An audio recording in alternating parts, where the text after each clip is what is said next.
Bueno, pues buenos días a todos y bienvenidos a una nueva sesión dentro de las actuaciones que desarrollamos aquí en CEA para fomentar el trabajo autónomo, acciones encaminadas a la formación para los autónomos y pymes. Y bueno, el webinar de hoy trata sobre la aplicación de la Ley Orgánica de Protección de Datos para autónomos y pymes. Bueno, los objetivos de esta sesión, de este webinar, son los de analizar las resoluciones y procedimientos sancionadores más relevantes de la Agencia Española de Protección de Datos a pymes y autónomos desde la entrada en vigor del Real Decreto GPD y de la ley. También se trata de, bueno, como decía antes, de fomentar a las pymes y autónomos sobre el valor de un correcto cumplimiento de la protección de datos como elemento competitivo y diferenciador entre clientes y competidores. También se va a explicar pues, bueno, la importancia de los profesionales, de los profesionales de la privacidad y explicar prácticas similares a coste cero que pueden suponer responsabilidades legales y un falso cumplimiento normativo. Bueno, para esta cuestión contamos con un excelente ponente, como es Jesús Fernández Acevedo. Jesús, buenos días. Buenos días. Jesús es abogado y delegado de protección de datos y máster en Derecho de las Tecnologías de la Información y Comunicaciones. Ha sido el encargado de desarrollar este webinar en el que ha repasado las especiales cautelas que han adoptado los autónomos en materia de protección de datos y analizado las últimas resoluciones de la Agencia Española de Protección de Datos para fomentar las buenas prácticas y, bueno, evitar posibles sanciones económicas. Bueno, dicho esto, y sin más dilación, pues bueno, comentaros que el chat estará activo por si tenéis alguna cuestión, alguna duda, alguna pregunta. Estaremos pendientes al chat, ¿vale? Y por lo demás, pues bueno, ya sin más dilación paso la palabra a Jesús. Jesús, buenos días y Buenos bienvenido. días. Pues muchísimas gracias, Manuel. Un placer estar aquí una vez más en SEA, pues hablando de la proactividad, ¿no? En el cumplimiento normativo, intentar ayudar a todas esas pymes andaluzas y autónomos andaluces, ¿no? Que bueno, si ya es difícil llevar el día a día, ¿no? Pues evidentemente no solo es necesario, ¿no?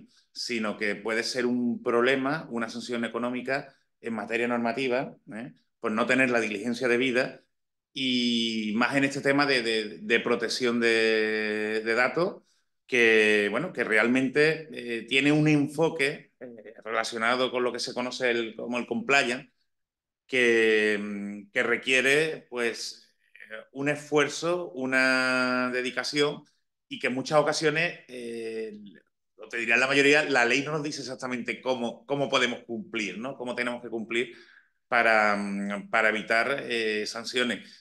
Y yo te lo voy a decir con la mayor transparencia posible, Manuel. Eh, yo ya veo que en muchísimas ocasiones no es tanto la posible sanción económica que le puede caer a una pyme, a un autónomo, porque podemos hablar a lo mejor desde 1.000 euros hasta perfectamente unos 20.000 euros como unas sanciones razonables, que evidentemente a cualquier autónomo, cualquier pyme le puede hacer un destrozo, ¿no? en la contabilidad importante. Yo veo cada vez más, Manuel, un tema de reputación. O sea, tanto que las empresas, ¿no? Y los autónomos nos dedicamos a promocionar, ¿no? nuestras actividades profesionales, a lo mejor en redes sociales, en páginas web.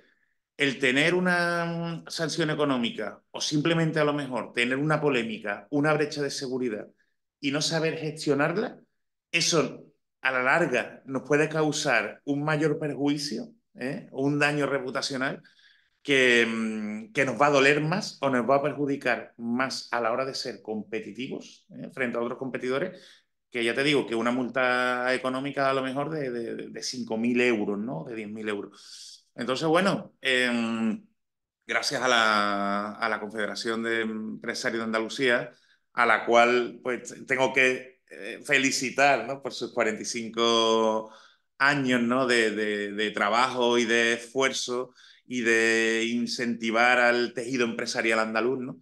Pues una de las pruebas, ¿no? de la innovación es precisamente el sensibilizar sobre el cumplimiento de normas como esta de protección de datos, que es verdad que a muchos profesionales le puede chirriar, ¿no? Y decir, otra vez estamos con la protección de datos, solo pone problema la protección de datos, ¿no? Pero que responde a, bueno, a una serie de derechos, en ocasiones derechos fundamentales, como puede ser la intimidad, en otras, pues derechos que, aunque no sean fundamentales, son muy importantes, como nuestra protección de los datos personales, ¿no? Y otros que a lo mejor, pues hace 20 años no teníamos esa sensibilidad, ¿no? Como puede ser a lo mejor el derecho al medio ambiente, el derecho a la igualdad o simplemente el derecho a poner una denuncia de forma anónima ante una empresa, pues porque no cumple con la transparencia de vida o con los protocolos de acoso laboral y sexual, ¿no? Entonces, en muchas ocasiones lo que yo me encuentro como abogado o como asesor externo, incluso como DPD, es que muchas empresas tienen protocolos, ¿no? De estas características, pero que son protocolos que al final son papel mojado, porque es que han copiado y pegado de otros sitios y realmente ni la organización, ni el personal, ni las trabajadoras y trabajadores de la organización saben realmente cuáles son sus políticas para actuar, ni cuáles son incluso sus derechos en la materia, ¿no? Y esto está muy relacionado con una de las partes fundamentales que hemos tratado en la guía de protección de datos. Guía que, corrígeme tú si no es así, creo que ya está disponible, ¿no? Para... Sí, efectivamente, Jesús, la guía, pues bueno, está disponible, como bien dice Jesús, y además lo hemos puesto en el chat, para que os la Ujú, descarguéis y la verdad que está bastante bien. Y bueno, tan fácil bueno, en el chat, como digo, tenéis el enlace y os la ujú. podéis descargar tranquilamente. Vale, la página web de SEA, ¿no? Y más Sí, autónomo, más estupendo. empresa está lo que es la guía.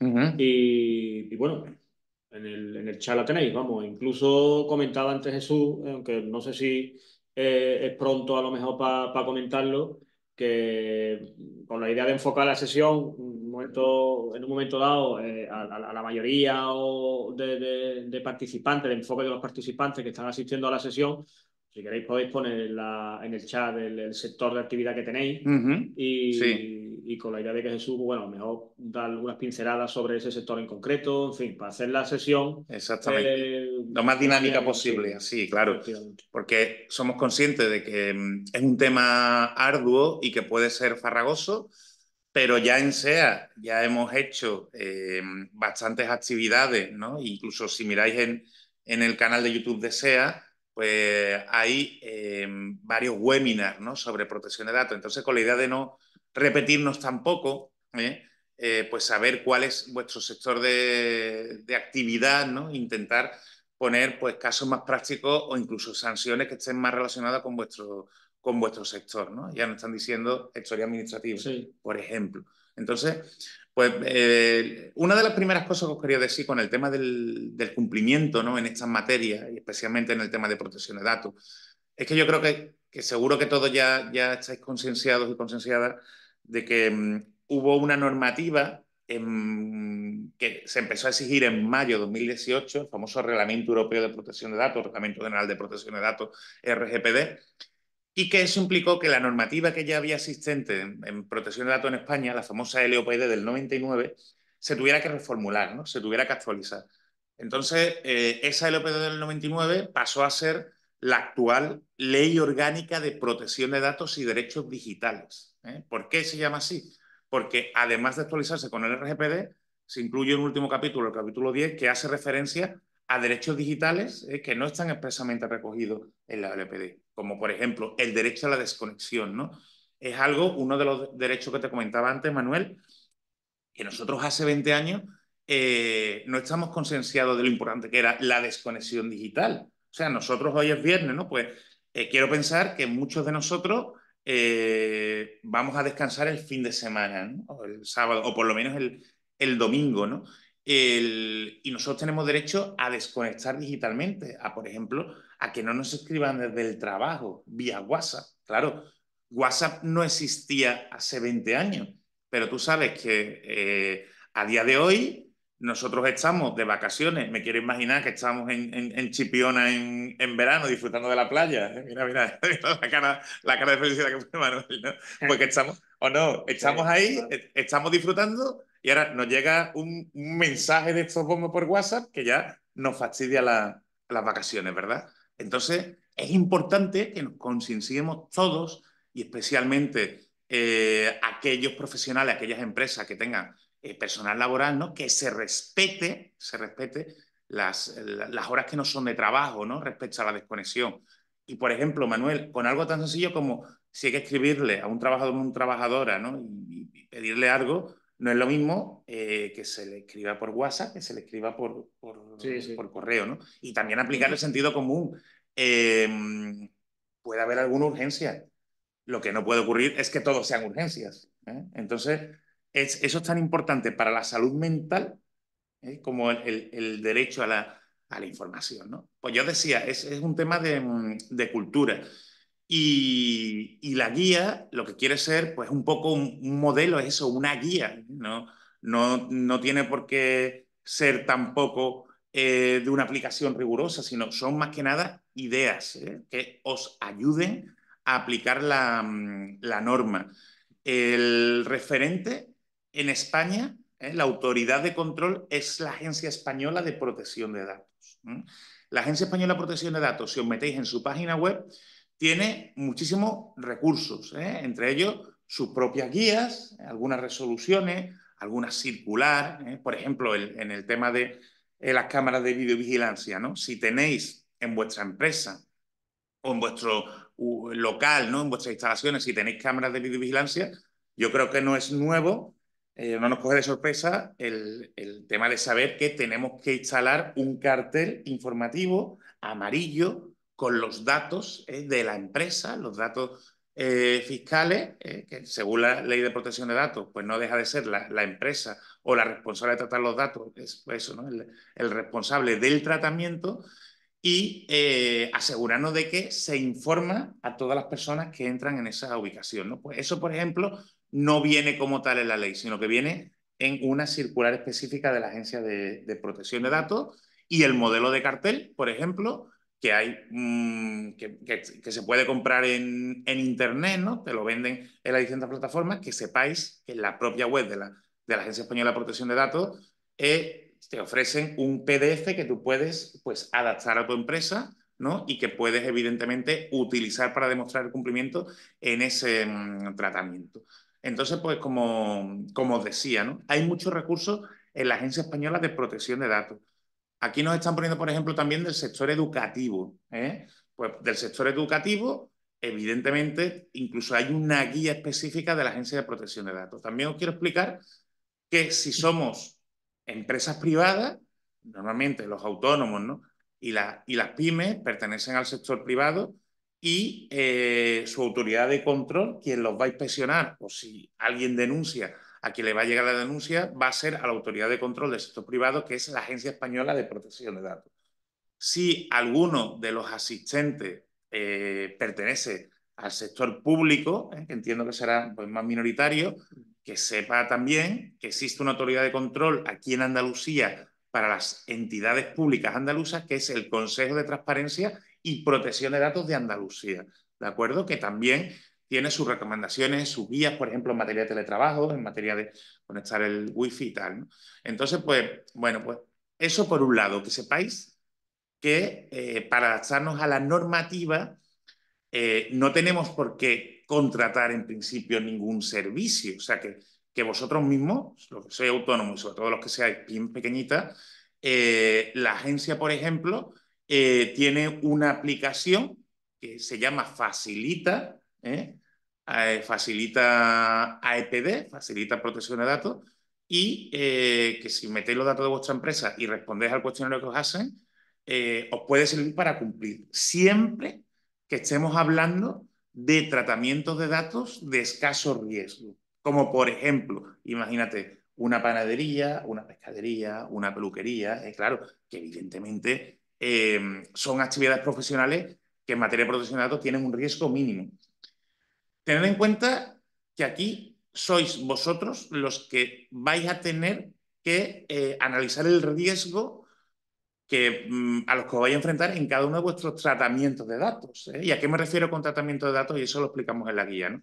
El tratamiento de datos más habitual, ¿cuál es? El tratamiento de datos de clientes. Entonces, claro, si tenemos que tratar datos de clientes, evidentemente para nuestra actividad profesional son datos que son necesarios en un alojamiento rural, por ejemplo, como nos cuentan por aquí, ¿no?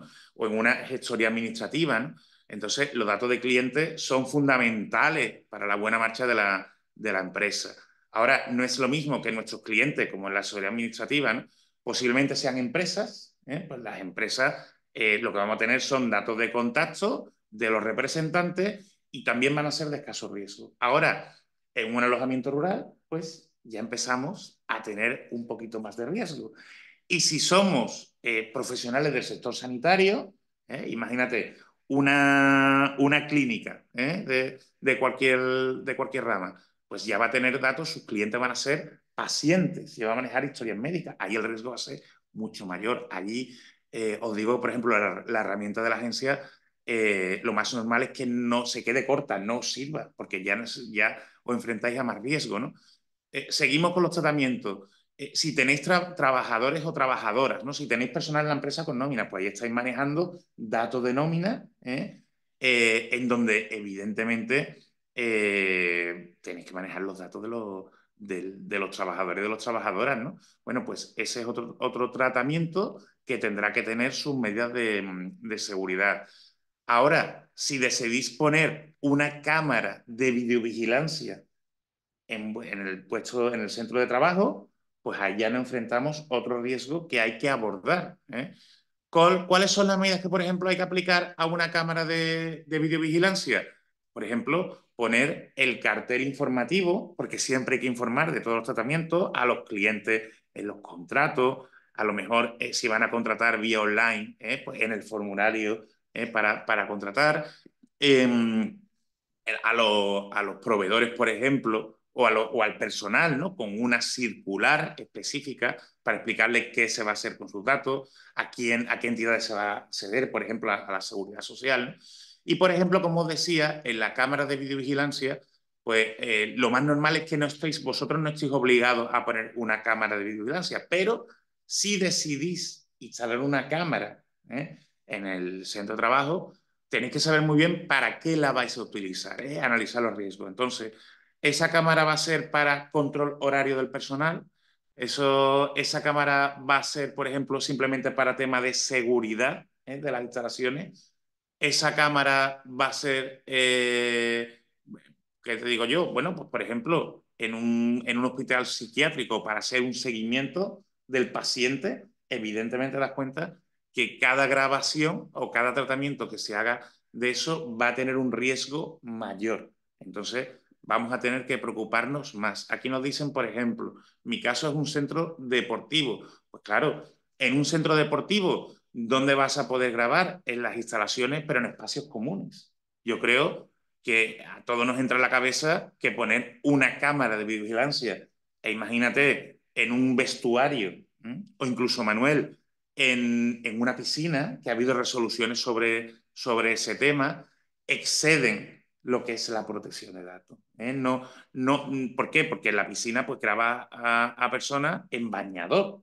Entonces, eso afecta más su intimidad. Puedes conseguir el mismo efecto si es para seguridad, pues que poniendo la cámara en las puertas que acceden a las instalaciones deportivas o a la piscina, ¿no? Entonces, fijaos cómo con un simple caso de una cámara de vigilancia, que no es que la ley lo prohíba, sino que lo que obliga a la ley es a establecer medidas técnicas y organizativas, ¿no? para cumplir con la legislación, pues vamos en el sentido de que tenemos primero que informar, tenemos que identificar quiénes somos como empresa responsable o como autónomo responsable, cuál va a ser la finalidad, por ejemplo, con el tema de seguridad, y tener hecho un análisis de dónde vamos a colocar las cámaras. ¿Quién puede acceder a esas grabaciones? Cualquier persona puede acceder a esas grabaciones. Lo mismo aplica, por ejemplo, en comunidades de propietarios. En comunidad de propietarios, pues ha existido más de una sanción, porque la comunidad de propietarios no deja de ser una persona jurídica, en donde la comunidad pues, aprueba poner cámaras de vigilancia y ahora todos los vecinos acceden a las grabaciones de las cámaras, ¿no? Habrá que limitar Que si el presidente o la presidenta o una persona encargada accede a ello. Han puesto por ahí también redes sociales, por ejemplo. Sí, marketing digital Bien. y redes sociales. Tener una cuenta de Facebook o tener una cuenta de Instagram es obligatorio para una empresa. No, no.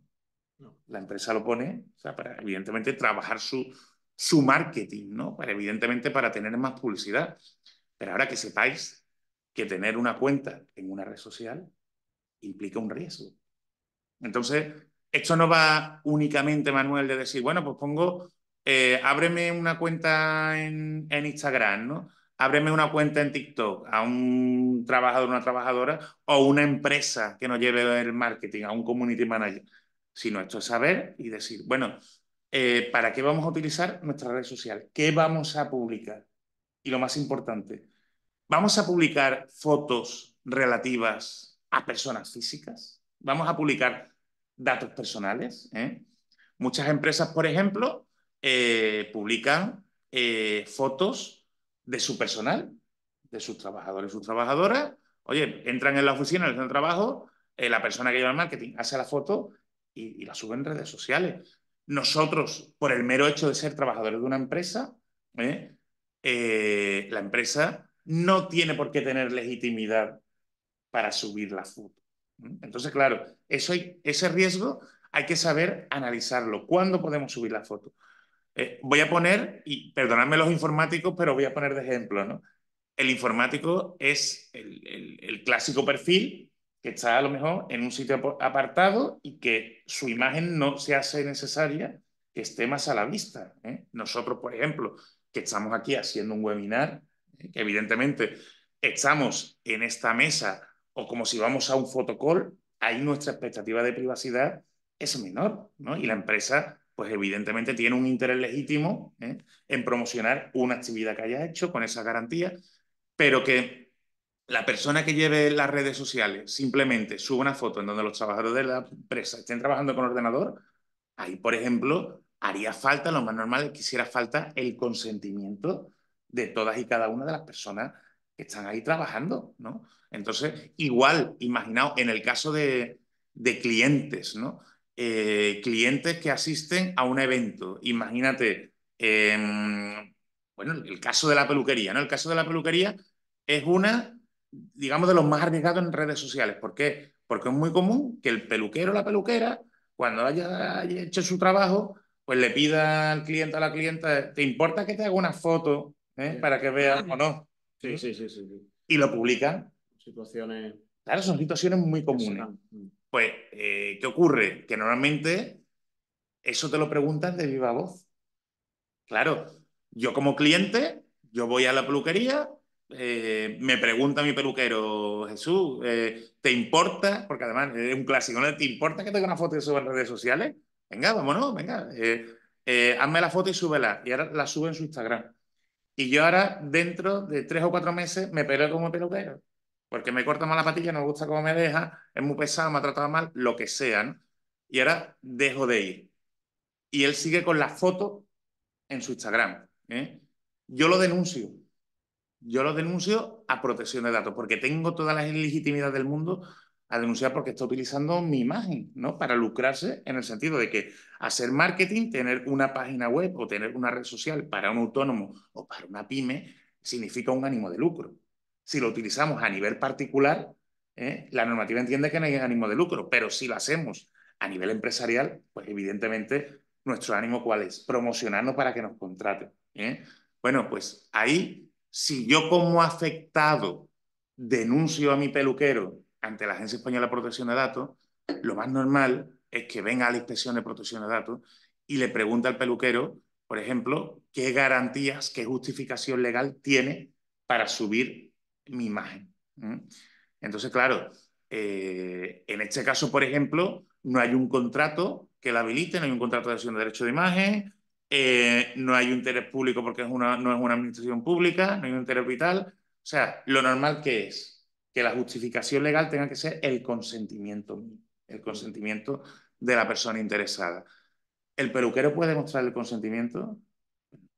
Si no es con un documento en donde se establezcan las garantías necesarias o el deber de informar que te exige la normativa de protección de datos, indicando quién es la empresa o el autónomo responsable, por ejemplo, en qué dirección física o electrónica puedo pedir que retire la foto, porque a lo mejor la foto que suben a mí no me gusta. Entonces yo tengo derecho, por protección de datos, a que quiten esa fotografía, ¿no?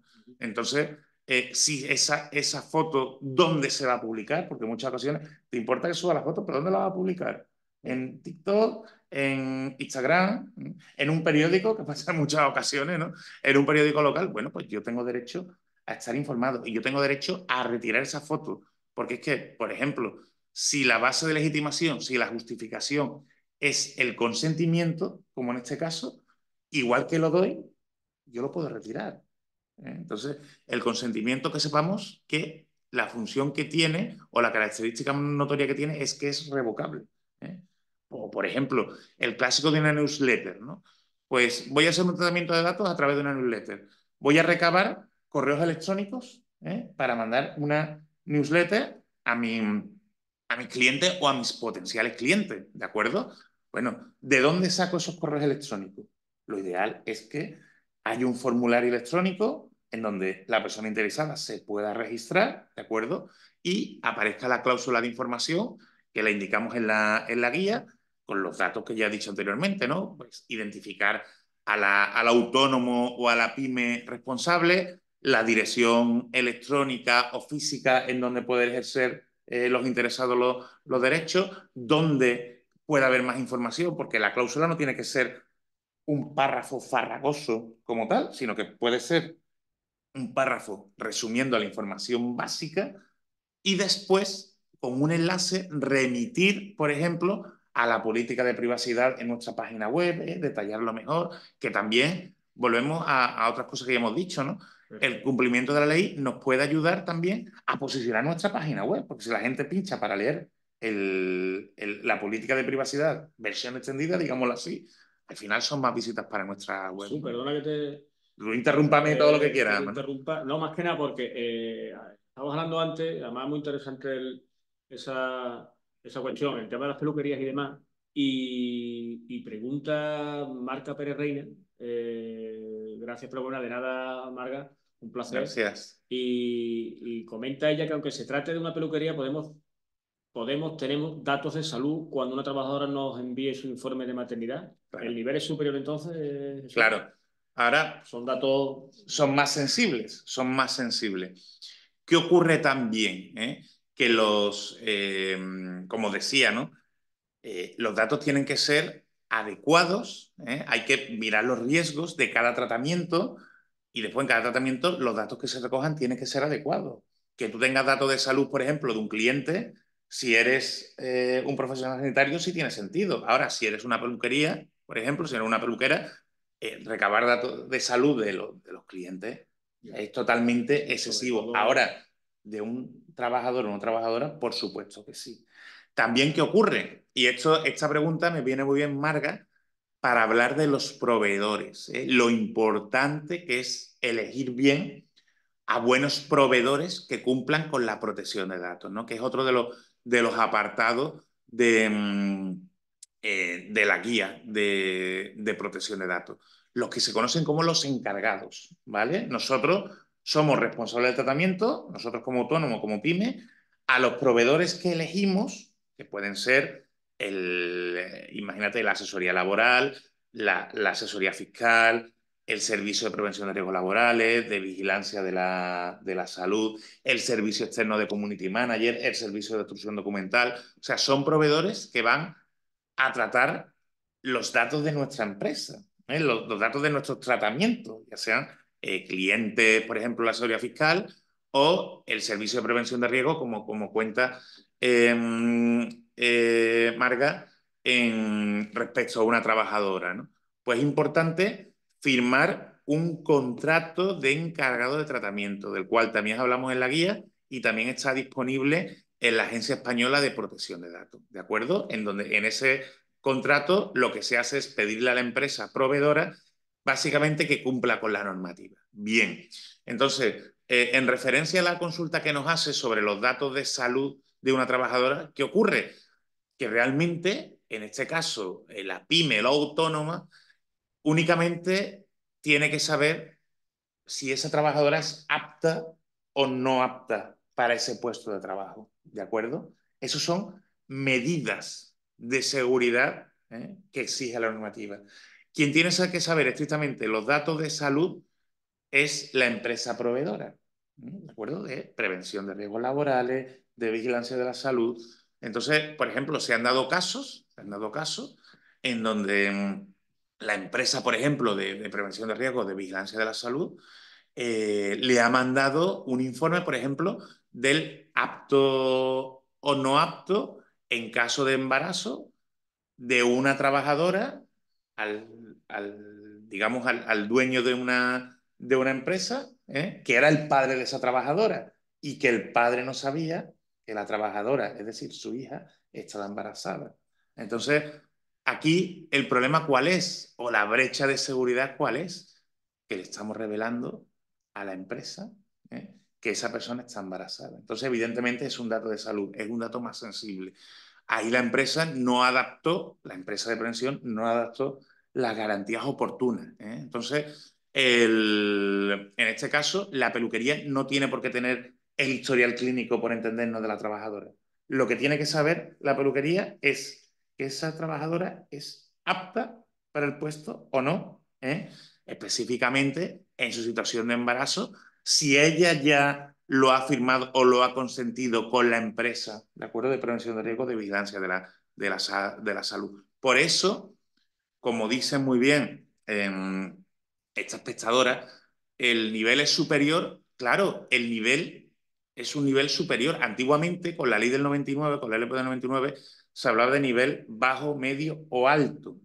Esto desaparece con el RGPD, con la LPD nueva. Ahora lo que te dice es que cada responsable, cada pyme, cada autónomo, tiene que analizar los riesgos y tiene que evitar riesgos. Entonces, yo a ella que le diría, tú evita tener datos de salud, porque el tener un informe con un apto o no apto no es un dato de salud como tal.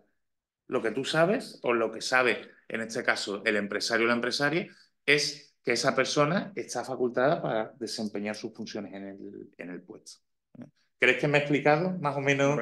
Explicación magnífica. Uh-huh. Bueno, la verdad es que nos están llegando preguntas y demás, por lo cual agradecemos mucho y esperamos poder resolverlas en la mayor medida. Uh-huh. Y bueno, también comentan otro de los asistentes, si podrías explicar qué ocurre en el caso de los portfolios profesionales por servicios de fotografía que se han realizado. ¿Es posible usar las imágenes en redes sociales, en las web o dossier portfolio Bueno, del autor? este caso es que tiene muchos matices, ¿no? Aquí sí me voy a poner Depende, claro. me pongo en modo abogado y os digo, depende, ¿no? Porque volvemos a lo mismo, lo que hablaba del compliance. Esta sesión está enfocada a la normativa de protección de datos, pero recordad que existe también la normativa de propiedad intelectual. Entonces, pues bueno, habría que ver primero, por propiedad intelectual, básicamente, y no me extiendo en esto, si nosotros podemos explotar los derechos de propiedad intelectual, si podemos utilizar la foto, si tenemos permiso, si hemos pagado por ella, porque también nos pueden denunciar. Imaginaos que cogemos una foto de redes sociales, la ha hecho un fotógrafo que exige una compensación económica por el uso de esa foto y nosotros la hemos cogido de cualquier sitio web. Entonces, ahí nos puede llegar una reclamación por propiedad intelectual, ¿no? Pero centrándonos en la parte de protección de datos, depende de la foto.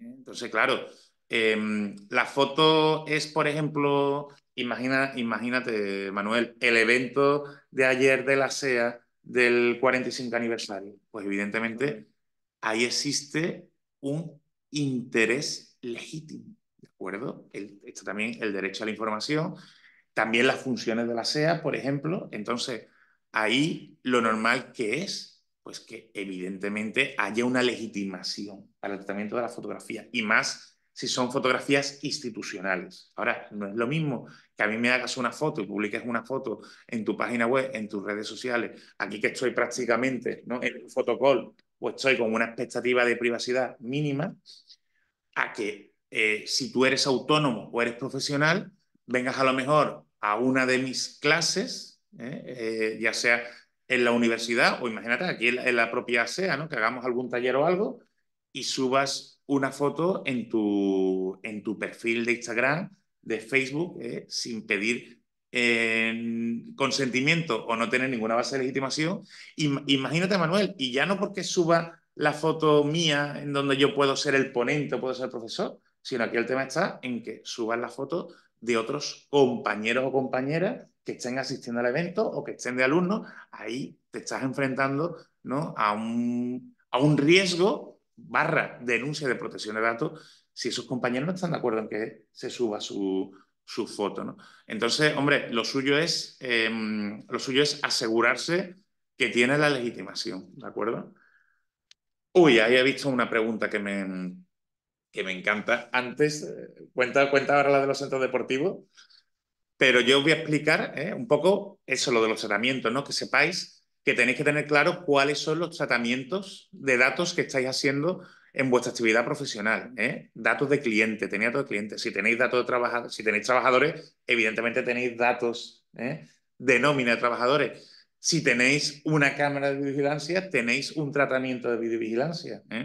Si, por ejemplo, tenéis redes sociales, pues tenéis otro tratamiento relativo a las comunicaciones. Entonces, esto, la ley obliga, o la ley, vamos a decir que hay ciertas excepciones, pero yo no me voy a meter en las excepciones. Yo diría que es importante que tengáis identificados vuestros tratamientos, porque la ley habla de un registro de tratamientos. Entonces, todos estos tratamientos que tenéis lo tenéis que tener digamos, en un documento y en formato electrónico. Entonces, en la guía hacemos el registro de tratamiento, ¿no? Ponemos el registro de tratamiento, que puede ser el más usual en el caso de pymes y de autónomos. Ya os digo que también existe la aplicación de la propia Autoridad de Protección de Datos u otras que podéis encontrar a lo mejor en Internet, ¿de acuerdo? Y esos son, bueno, tratamientos que tenéis que identificar. ¿Por qué es importante identificar los tratamientos?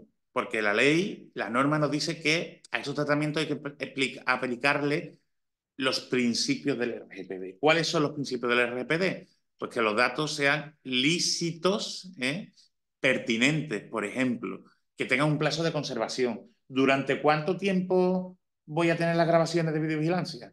Pues que sepáis, por ejemplo, que por ley el plazo máximo es de 30 días.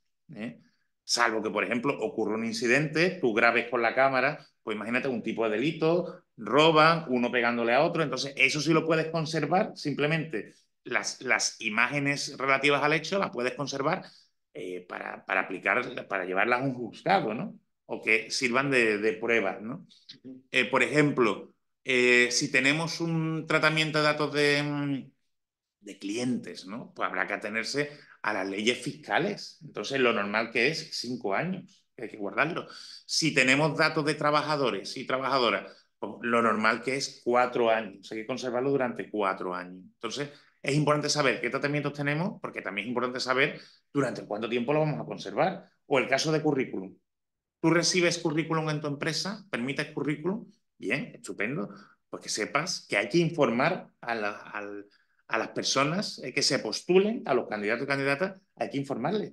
Y una de las cosas que le tienes que informar es a qué empresas se presentan como candidatos y candidatas y durante cuánto tiempo nos vamos a quedar con el currículum. Entonces, ¿a ti te parece normal que nos quedemos con el currículum 10 años, por ejemplo? No, ya es totalmente excesivo, ¿verdad? Pues eso es lo que te dice la ley, ¿no? Que los datos tienen que ser adecuados, pertinentes y no excesivos. Y ya eso lo tenemos que interpretar nosotros. Por eso, por ejemplo, en temas de currículum, aunque alguien nadie lo pregunte, os doy mi opinión, para mí un plazo razonable de tener un currículum conservado, pues es, por ejemplo, el plazo de 1 año. Si a ti te interesa tener el currículum de esa persona, pídeselo otra vez, por ejemplo. Pero, ¿qué ocurre? Que en el plazo de 2 años o 3 años, esa persona puede haber hecho otros cursos, puede haber cambiado su orientación profesional, entonces el currículum se queda desactualizado. Y los datos hay que tenerlos actualizados, ¿de acuerdo? Entonces, aplicando siempre los datos mínimos y necesarios. Igual con el tema de la cámara de seguridad, ¿no? Simplemente necesito grabar los accesos. ¿A mí qué me aporta grabar en el cuarto de baño? O en los vestuarios. Eso es excesivo, ¿no? Y os pongo el caso, por ejemplo, de Una pregunta, bueno, por ejemplo, ¿no? Sí, lo de los centros deportivos, ¿no? Exactamente, exactamente. Ahí os iba a decir, Es curioso, lo voy a leer, sobre todo porque el chat a lo mejor ellos no lo ven, ¿no? no lo ven. Entonces, pues bueno, pregunta a uno de los asistentes que hay centros deportivos, bueno, que usan para el acceso la huella, que se solicita a los clientes de forma expresa a la hora del alta y de forma necesaria para acceder por los tornos. La huella se encripta y convierte en un código alfanumérico. Aún así, eso puede generar problemas legales y nos pueden denunciar por eso. Pues sí, nos pueden denunciar. De hecho, hace cuestión de pocas semanas, se ha sancionado a una cadena de gimnasio, el Club Metropolitan, se ha sancionado por esta práctica, pero no es la primera vez que que se sanciona por prácticas como esta. Como decía, los datos tienen que ser pertinentes y no excesivos. Pedir la huella dactilar, y además ahora mismo, como está Europa, por ejemplo, con el tratamiento de datos biométricos, se está aprobando el reglamento de inteligencia artificial, otro reglamento europeo, otra normativa europea que va a la par con protección de datos, ¿no? Que además está haciendo mucho hincapié en que cuidado con el reconocimiento facial, por ejemplo, el escaneo de iris. Hemos visto la polémica hasta también escasos días, ¿no? De gente que cede su iris a cambio de criptomonedas, por ejemplo. Pues claro, eso genera muchísimos riesgos, ¿no? ¿Qué ocurre con el uso de la huella dactilar? Y a mí me ha pasado, ¿no? A los gimnasios a los que más que he ido, me he suscrito, ¿no? He financiado, ¿no? Pero bueno, me he apuntado a más de un gimnasio donde me obligaban a dejar mi huella dactilar. Eso es excesivo. ¿Cómo nos prohíbe la ley a utilizar la huella dactilar? No, la ley nos permite la huella dactilar siempre y cuando el usuario del gimnasio, ¿no? El cliente, tenga la oportunidad de fichar, ¿no? Por la huella dactilar o tenga otros métodos no invasivos, es decir, que lo haga con su consentimiento. La multa al gimnasio, estamos hablando, bueno, se han dado varias sanciones. Hubo una de 20.000 euros y esta más reciente ha sido en torno por los 50.000 euros, ¿de acuerdo? A la cadena de gimnasio.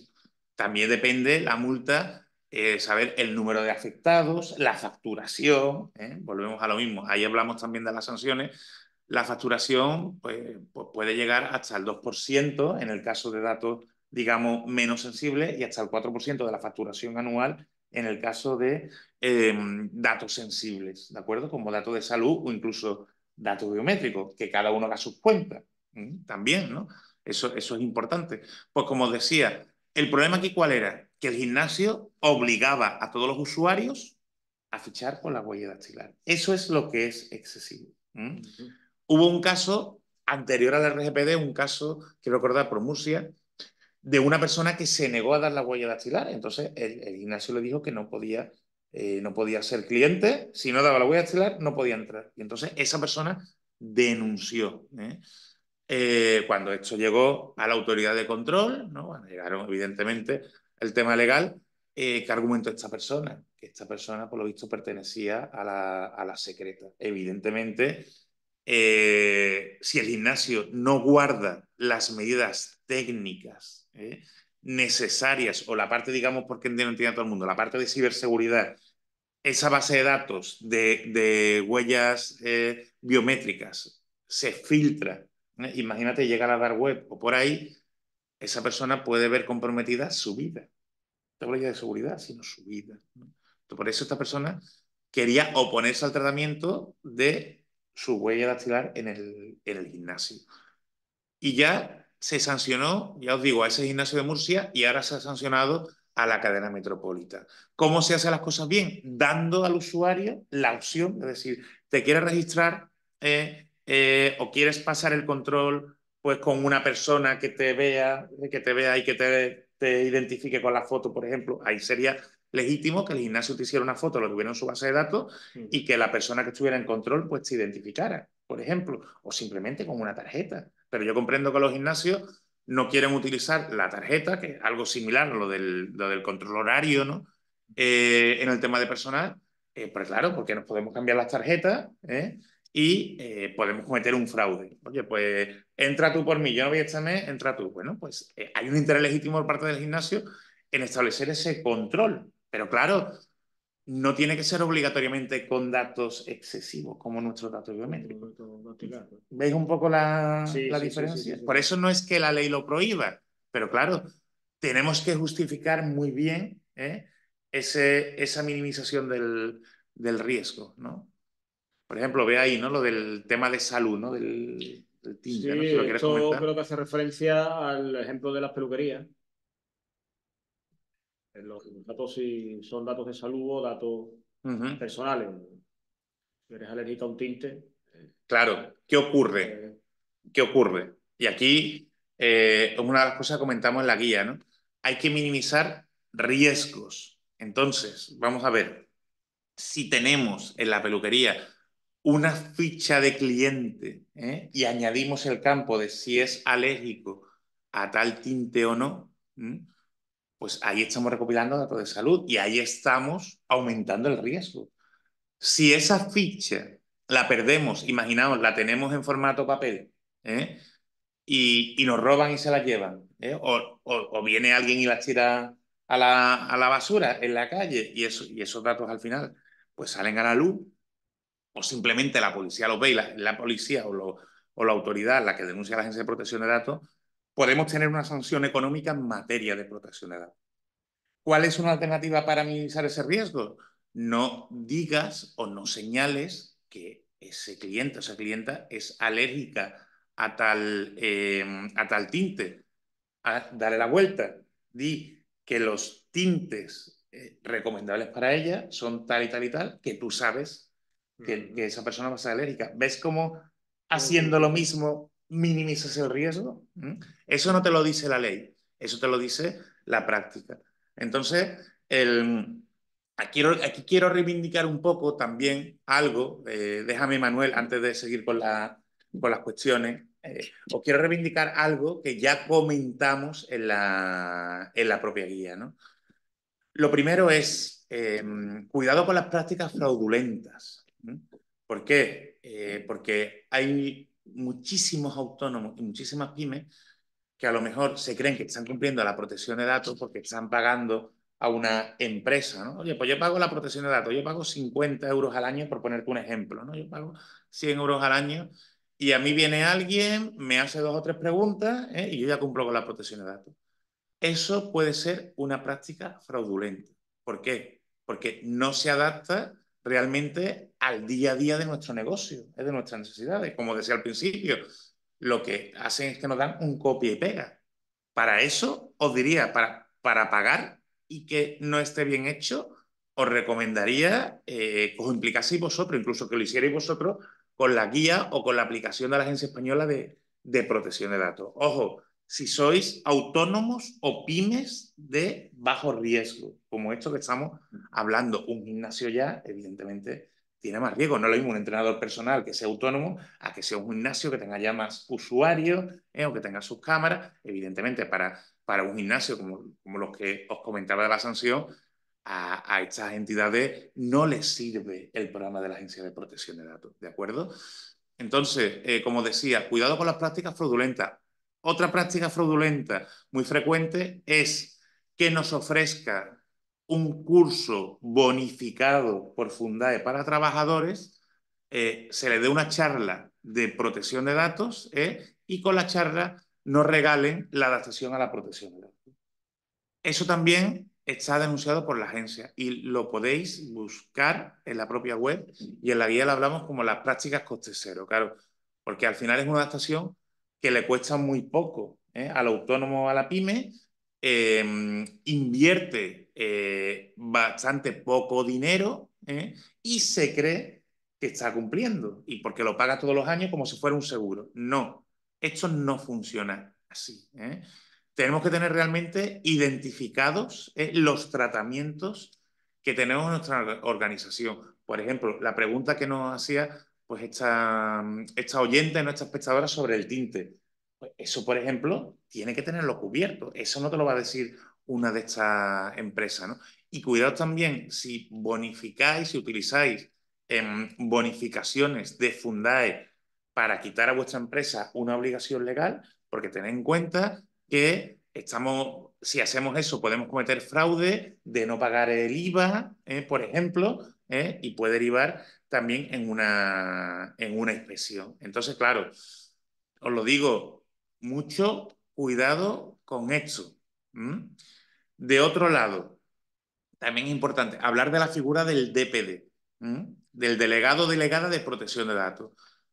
Todas las empresas, todas las entidades, todas las pymes, todos los autónomos tienen que tener nombrado un delegado de protección de datos, porque el delegado de protección de datos es una persona que coordina el cumplimiento de la protección de datos dentro de la entidad, ¿no? Y responde a preguntas como esta. Oye, por ejemplo, ¿no? Por lo de las huellas dactilar, las cámaras, ¿dónde las pongo? Bueno, pues la normativa habla de la figura del delegado de protección de datos, pero que tengamos claro que no es obligatorio en todos los casos, sino para supuestos específicos, como empresas que hagan un tratamiento masivo de datos, como decía, gimnasios que pueden tener a lo mejor 1.000, 2.000, 5.000 usuarios, pues eso ya, ¿no? Es recomendable que tengan un delegado de protección de datos. Las administraciones públicas sí tienen que tener obligatoriamente un delegado de protección de datos, pero esto es a consecuencia de que ellos no tienen, la administración pública no tienen sanción económica,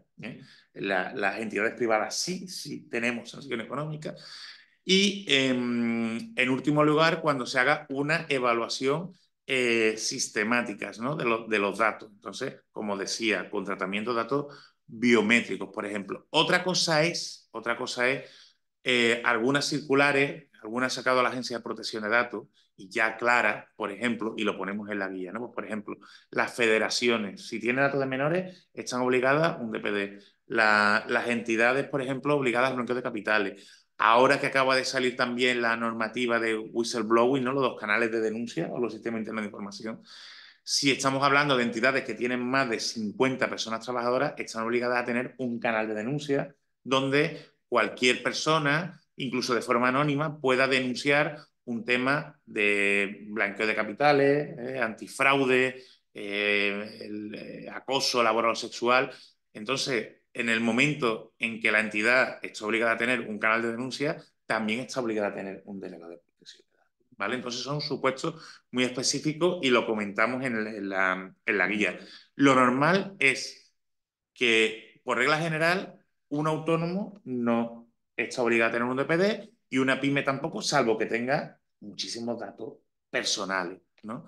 Entonces, bueno, también hay, como decía, con las prácticas fraudulentas de la LP de coste cero, hay entidades proveedoras, ¿no? de este servicio que a lo mejor dicen, bueno, pues te doy 2 o 3 documentos, te doy el registro de tratamiento y yo me doy de alta como tu DPD en la Agencia de Protección de Datos. Claro, es un DPD falso, es un falso DPD, porque lo que está un poco de contacto, pero después no está en tu día a día.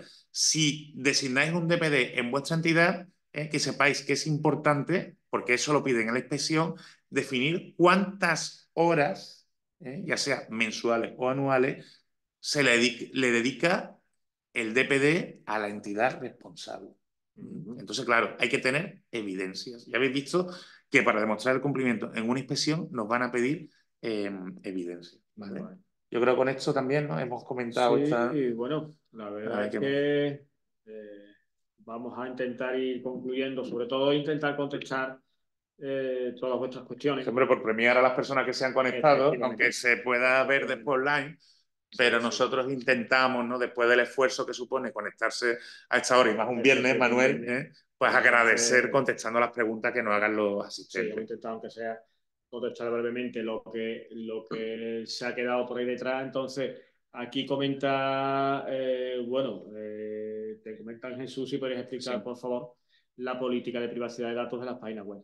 Quisiera saber si esta información la debe aportar la empresa que diseña la página web o qué buena pregunta. Es el autónomo. Qué buena pregunta. Y bueno, y en este caso, ¿dónde se puede conocer y cómo aplicar la política de privacidad Vamos a ver. de las páginas web?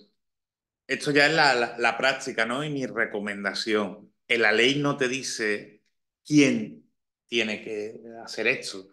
En la ley lo que te dice es que una entidad es la responsable de los datos. Evidentemente, el autónomo o la pyme que decide tener una página web es quien asume el riesgo. Al igual que el autónomo o la pyme decide tener presencia en redes sociales, decide tener una cuenta en Instagram, decide tener en Twitter. ¿Qué os quiero decir con esto?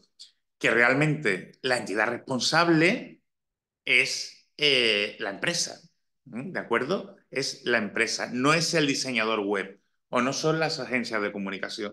De hecho, muchos de los casos que nos han llegado al despacho en materia de incumplimiento de la normativa en políticas de privacidad de página web ha sido porque la agencia de comunicación o la empresa que lleva el marketing pues al cliente que le ha pedido una página web le ha facilitado un modelo que ha encontrado por internet o que le han pasado por ahí, pero que no cumple, ¿de acuerdo? Con la legalidad. Entonces, es la empresa quien le tiene que facilitar al diseñador web, evidentemente, pues las cláusulas legales, los textos legales. Y otra cosa que os iba a decir, por ejemplo, claro, ha habido sanciones incluso de más de 50.000 euros, también relativo a sitios de páginas web de contenido sexual, de contenido para adultos, por ejemplo, en donde que se ha sancionado que la política de privacidad, por ejemplo, no estaba clara. Que también, y esto es algo que a partir de este verano se supone que van a investigar mucho. Si tenemos servicios para adultos, por ejemplo, o ventas, imagínate, de alcohol, o incluso de tabaco, ¿no? Similares, los procedimientos para verificar la edad. La Agencia de Protección de Datos está trabajando con la Fábrica Nacional de Timbre en sacar una aplicación para que se pueda verificar la edad e impedir el acceso a menores. Entonces, si tenemos una de estas finalidades, por ejemplo, que sepamos que como medida técnica la tenemos que aplicar. Otra medida técnica, por ejemplo, que le ha ocurrido a muchos autónomos y a pymes que no han aplicado y que han supuesto una sanción de 1.000, 5.000 o incluso 10.000 euros. El no tener, por ejemplo, la política de privacidad en la página web, el no tener la política de cookies, que ya hemos hecho también aquí un webinar sobre cookies. Para resumir el tema de cookies, que sepamos que tenemos que tener un faldón haciendo un resumen de la finalidad de cookies y que a partir de enero de 2024, que ya no sé en qué año estoy, a partir de enero es prácticamente obligatorio que el usuario que entra en nuestra página web se encuentre con 3 botones, el de aceptar, rechazar y modificar las cookies. ¿De acuerdo? Eso es fundamental. Y por no tener, por ejemplo, a Twitter se le ha sancionado, a Vueling también, a Iberia, por no tener, por no permitir el consentimiento a los usuarios. Por ejemplo, solo tenía un botón que era el de aceptar las cookies. Y Sí, no es le daban verdad, la ya que posibilidad. encuentra las tres opciones, Ah, es más común. es la de gestionar cookies o Exactamente. de... Otra cosa que yo no estoy de acuerdo es que tú le das a gestionar cookies y te salen 800 partners, porque al final la transparencia no existe. Eso lo tienen que trabajar más y además ha habido una reciente sentencia europea que condena eso a IAB, ¿no? Que es la empresa de marketing que lleva esto. Y otra cuestión, Manuel, perdóname, que puede parecer básica, pero es súper importante. Si recabamos datos personales en nuestra página web de empresa o de pyme, por ejemplo, el típico formulario de contacto, tenemos que tener el protocolo HTTPS, ¿de acuerdo? Porque Sí, claro, sí, sí, sí. ayuda al tema de ciberseguridad. Entonces, son medidas que van ayudando. Si no tenemos presupuesto, que yo creo que ya está ridículo, para establecer un protocolo de estas características, mi recomendación cuál es, minimiza el riesgo, no pongas un formulario de contacto, pon simplemente en tu página web tu correo electrónico. Si me queréis contactar, escribid este correo electrónico. Y ya ahí, evidentemente, es la persona interesada quien se pone en contacto con vosotros. Otra cosa ya es De que, contacto. claro, que el correo electrónico, que sepamos que evidentemente hasta ahora las aplicaciones de Office 365 de Microsoft eran más seguras a nivel de protección de datos. También esto está un poco en entredicho, yo no voy a decir una u otra, pero por ejemplo, si tenemos Google, que a mí me gusta mucho el entorno Google, sí es necesario, si lo utilizamos a nivel profesional, que utilicemos la versión de pago. Y esto va a ocurrir en muchas cuestiones. Que, por ejemplo, pues el Google de pago, el Gmail de pago, ¿por qué? Porque nos permite elegir los servidores y que los servidores estén en Europa. Entonces, al estar los servidores en Europa, en Estados Unidos, tenemos menos riesgo, tenemos menos problemas con la protección de datos. Y una última cosa, y perdonad, claro, me voy acordando sobre la marcha, mucho cuidado, por ejemplo, a raíz de esto con WhatsApp, porque WhatsApp lo utilizamos en nuestro día a día. En España está muy implantado. En otros países como Estados Unidos, Japón, no es tan habitual utilizar el WhatsApp. Nosotros prácticamente dependemos del WhatsApp, ¿eh? Entonces, el WhatsApp, que sepamos que es muy arriesgado, ¿eh? Yo me encuentro con muchos problemas porque, por ejemplo, los trabajadores mandan a la persona responsable de recursos humanos, le mandan la baja médica, por ejemplo, se lo mandan por WhatsApp, ¿eh? Estamos creando un problema a la empresa, estamos creando un problema a la persona que lleva recursos humanos que recibe ese documento. ¿Por qué? Porque se queda en ese móvil. Si ese móvil no es de empresa, pues se está mezclando con las fotos de Chipiona en verano, ¿no? Y no se cumple con la organización. Si roban el móvil a esa persona, si le hackean el móvil, si lo guarda en la nube y no tiene los accesos correspondientes, o simplemente lo ve el resto de la familia, porque se da el móvil o al ordenador, estamos incumpliendo la confidencialidad, ¿no? Entonces, el WhatsApp, intentar utilizarlo lo menos posible en lo relativo a datos personales, ¿eh? Tú puedes utilizar el WhatsApp para decir, Manuel, que voy a llegar tarde, por ejemplo, o que nos vemos mañana a las 6:30. Estupendo. Ahora, Manuel, a mí no me mandes, por ejemplo, la ficha de un cliente o imagínate un expediente jurídico o una historia clínica, como hacen muchos médicos, no por WhatsApp, porque no cumple con la garantía suficiente. Y ya el tema de hacer grupos de WhatsApp, eso es un riesgo, que eso es algo que también hacen muchos autónomos. Por ejemplo, en los casos de pescadería, ¿no? Lo he visto mucho en carnicería, que te apuntan a un grupo de WhatsApp y te dicen, pues yo tengo hoy, ¿qué te digo yo? Las asedías, ¿sabes?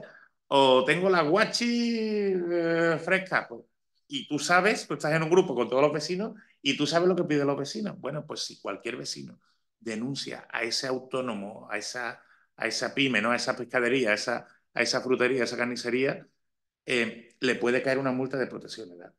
Entonces, ¿cuál es una solución efectiva?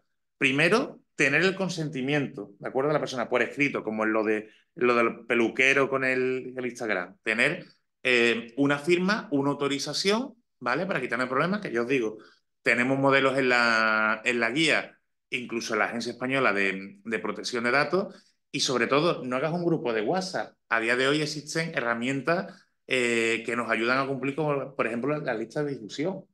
Oye, pues tú, por ejemplo, por WhatsApp haces una lista de difusión en tu negocio, quien quiera que te siga, y entonces, si te quieren pedir, va a ser el interesado quien se ponga en contacto contigo. Pero tú no violas la privacidad de la gente y, sobre todo, no metes a una persona en un grupo de WhatsApp con otras personas que a lo mejor no saben ni quiénes son y están viendo su número de teléfono, incluso su foto de perfil, ¿no? Y con esto ya me callo. Si quieres hacer alguna Sí, pregunta no, más. Bueno. encantado, porque además son temas muy interesantes y muy Y bien sobre todo el del día a porque día, ¿no? Un poco efectivamente. que no nos multen, ¿no? Que ya Sí. tenemos suficientes obligaciones como para que nos multen con esto. Yo creo que con un poquito de cariño nos quitamos Efectivamente, de hay que muchos ser muy problemas. consciente del peligro y demás. Y bueno, además lo que comentabas tú son cosas que nos pasan a todos. Ya no se trata Sí, de WhatsApp, tenemos todo, claro, grupos, exactamente, cosas exactamente. que No es lo no mismo que tú lo controlamos. utilices a título particular el WhatsApp con un grupo, ¿eh? Al igual que, por ejemplo, antiguamente eso hacía mucho, vámonos de barbacoa, ¿no? O lo típico, o vamos, a mí me ha pasado con el tema de las hermandades y cofradías, para una donación, para caridad, vamos a hacer un evento, vamos a hacer una barbacoa. Aquí tenéis mi cuenta corriente, hacerle el ingreso. Al final, esa cuenta corriente, ha habido casos en donde le han usurpado a uno de los integrantes del grupo de WhatsApp la identidad, ¿no? En el móvil y ha accedido a esa cuenta corriente. Y a día de hoy, utilizando Visum, por ejemplo, pues ya hay más medidas de seguridad y quita de problemas. Pero que no se nos ocurra compartir pues datos personales, entre ellos la cuenta bancaria, porque a mí que me filtren el nombre y apellido, bueno, pues ya está, ¿no? ¿Qué perjuicio me puede causar? Pero, por ejemplo, si se filtra mi DNI, y por eso hay que tener mucho cuidado con el DNI, a día de hoy es muy fácil usurpar la identidad de alguien teniendo simplemente su número de DNI. Y estamos expuestos. Y esto es un problema, por ejemplo, que el funcionario público tiene mucho. Si tenemos ya fotocopia del DNI, imagínate, es incluso más fácil pedir un préstamo. Por eso hay que saber cuándo se puede pedir el DNI o no. Empresas de paquetería han sido sancionadas, pues, por ejemplo, por pedir el DNI, que es algo que siempre hemos hecho, ¿o no, Manuel? Sí. Y lo hemos hecho alegremente y que a día de hoy no se puede hacer. Otra cosa es que tú pidas por una página web, ¿no? por una plataforma online, tú pidas un teléfono móvil y te pidan el DNI, porque en ese caso sí es obligatorio, ¿no? Que esté sujeto a blanqueo de capitales. Ahí sí es obligatorio el tener copia del DNI. Pero en otros casos, no, incluso en los hoteles, ¿no? Que se ha hecho siempre, ¿no? Entonces, una cosa es exhibirlo y otra cosa es que nos hagan copia, porque entonces hay un tratamiento, ¿vale? Perfecto, pues nada, Jesús, ya tenemos que ir concluyendo. Sintiéndolo mucho, pues bueno, vamos a poder, por cuestión de tiempo, contestar todas las preguntas que tenéis. En cualquier caso, nos tenéis a vuestra disposición para lo que necesitéis. Por supuesto, daros las gracias por vuestra asistencia. Comentaba alguien el tema de tener acceso a la grabación, no puede ser por normas oficiales de la Junta y demás, no podemos pasar lo que es la grabación. Sí, por supuesto, tenéis a vuestra disposición la guía, que es buenísima y demás, Pues gracias, lo hemos y es intentado. muy buena, Jesús, te doy la enhorabuena. Y también, hombre, animamos a que la gente pregunte, ¿no? Si quiere y eso Sí, en redes sociales. Y si vemos que hay preguntas que se repiten más, pues intentamos también hacer otro, ¿no? Sí, Y contestar, ¿no? efectivamente. Un Esto es un poco por tema ser. que haremos más sesiones, Claro. haremos más webinars relacionados con este tema. Ujú.